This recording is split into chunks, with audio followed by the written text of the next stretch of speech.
السلام عليكم. غادي نعمل معكم كريمه سويسريه. بالنسبه للمقادير انا موجده كلشي هنايا وغادي نشرح لكم. هانتوما غادي نقربوا هنا باش يبانوا. عندي هنايا 150 غرام د السكر، عندي فاني سكر، 90 غرام د البيض راه عبرته، وعندي بدرجه حراره المطبخ، يعني امبارح هو مجبود حنايا في النهار الثاني. هنا هاد البيض اللي كيشيط لي كنعمل له، اذا كنتو غتعملوه في الحلوى كتعملوا له شويه السكر، اذا كنتو غادي تعملوا تقليوها ولا شي حاجه كنشبر الملح وكندردرو عليه هيدا باش ما كيعملش ديك الوجه. صافي هذا غادي نحيدو حيت ما نحتاجو شي. غادي نغطيه بالسلوفان ونعملو في النبيره، وغادي نستعمل ملي غنستعملو غيكون هاد ما عملناش ديك القشره. عندي هنايا 300 غرام د الزبده حيوانيه، ها هي هذه البنات. المقادير اذا عطيتها لكم بالزبده حيويه عملوها بالزبده حيويه، عطيتها لكم بنباتيه عملوها بنباتيه. صافي دابا غادي نضيفوا السكر هنا كيف ما قلت لكم، 90 غرام د البيض مع 150 غرام السكر. ما تنقصوش من السكر، ضروري عملوا السكر اللي قلت لكم. غادي نكبوه. هنا كتشوفوني عملت الماء، عملتهم يغلاو. غادي نجيب الخليط ديالي د البيض والسكر، غادي نخلط. انا باش كنعرفوا واش طايب منين نعمل، نجي للحاشيه الكسروله ديالي كسويله ونعمل هيدا ونحكو هيدا، ما يكونش السكر كيتحك، خصو يكون دايب. هانتوما كنخلط. وحاجه اخرى الكسويله خصها تكون ناشفه من الماء، وما خصناش باش نطيبوا هذا البيض، حنا خصنا نذوبوا غير السكر. ولا عندها ديك اللي كتعبر به الحراره، توصل الحراره ديالو 55 صافي كيكون واجد.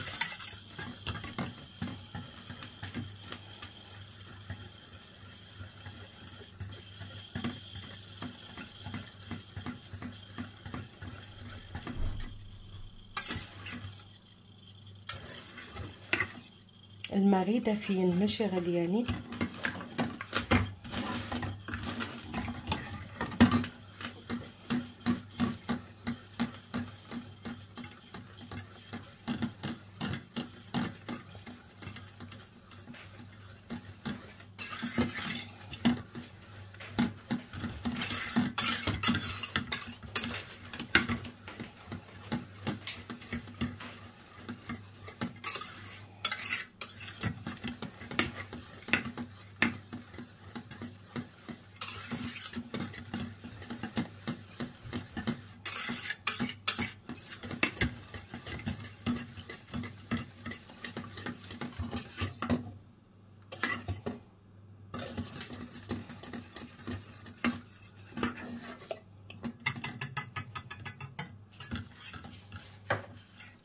غادي نشوف ها بدا كيذوب.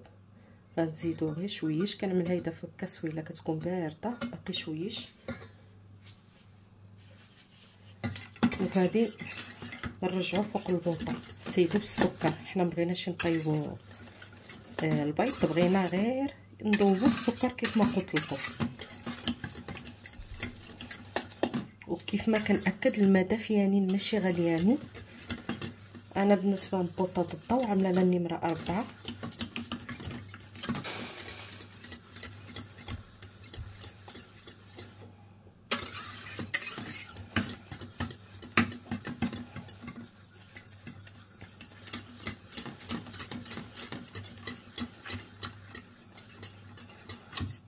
غنشوف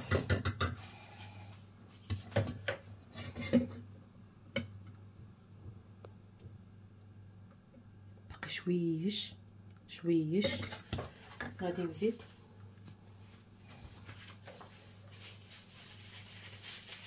ماشي بزاف، باقي غير شويش.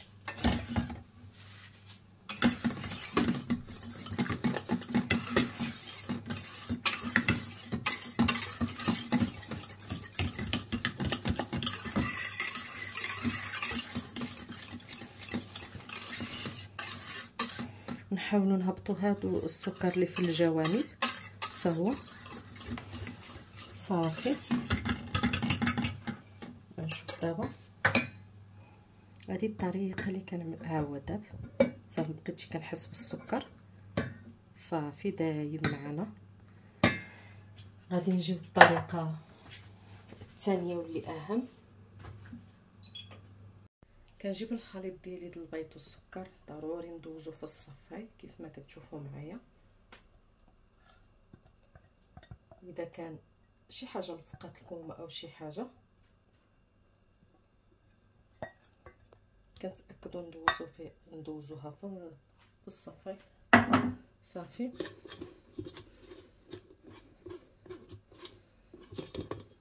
هانتوما شفتوا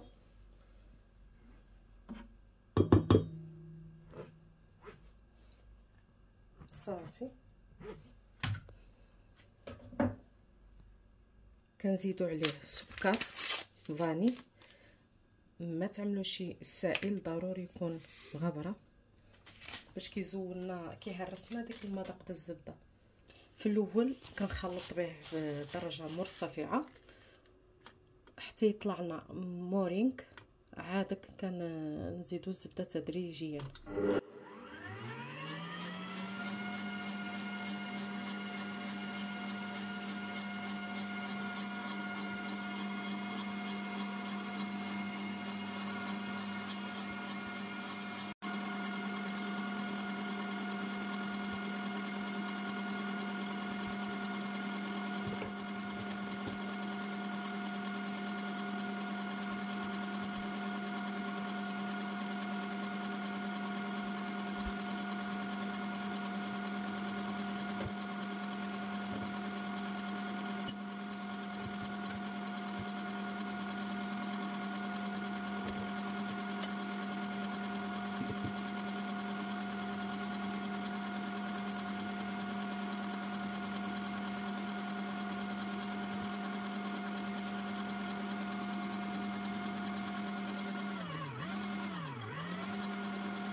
بعد ما كيطلع لنا المورينغ هيدا كيف ما كتشوفوا معايا شفتوا، وكيعمل هذا المنقر هذا وكيبردنا البلاطو اللي حنا خدامين فيه كيكون بارد. هانتوما كتشوفون كان حادي فيه ما بقاش يسخن. دابا كنبدا نعمل الزبده شويش بشويش تدريجيا وانا كنخلط. نعملوها شي دفعه واحده، نعملو شويش بشويش وانا كنخلط.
غادي نستمر بهذه الطريقه حتى كنجمع هاد الزبده هذه كامله وانا كنحرك.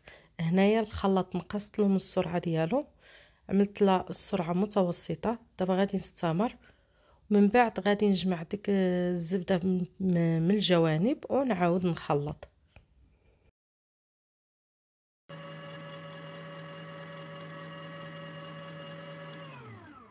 دابا غادي نهز وغادي نجمع هذا الخليط هذا ديالي اللي في الجوانب كامل، نهبطو لتحت وغادي نعملها تخدم مزيان.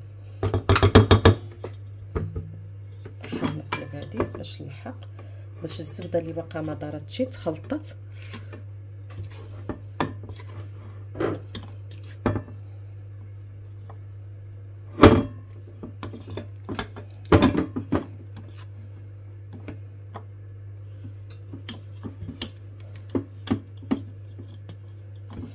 صافي دابا غادي نخليها تخدم مزيان باش نوريكم النتيجه اللي كنحصلوا عليها. هاد المقادير هادو كيغلفوا لنا الطرطه 15 سنتيم.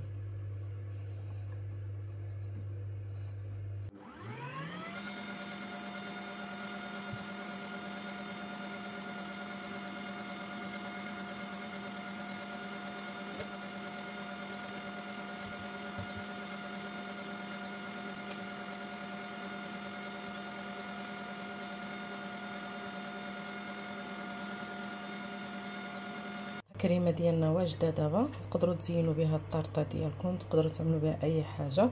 شفتوا كيف كتجي عقده؟ شوفوا شفتوا القوام ديالها وصافي. المهم غادي انا نزين بها واحد الطرطه ونتمنى تنال اعجابكم الطريقه، وبغيت التطبيق ديالكم باش نشوفها ان شاء الله.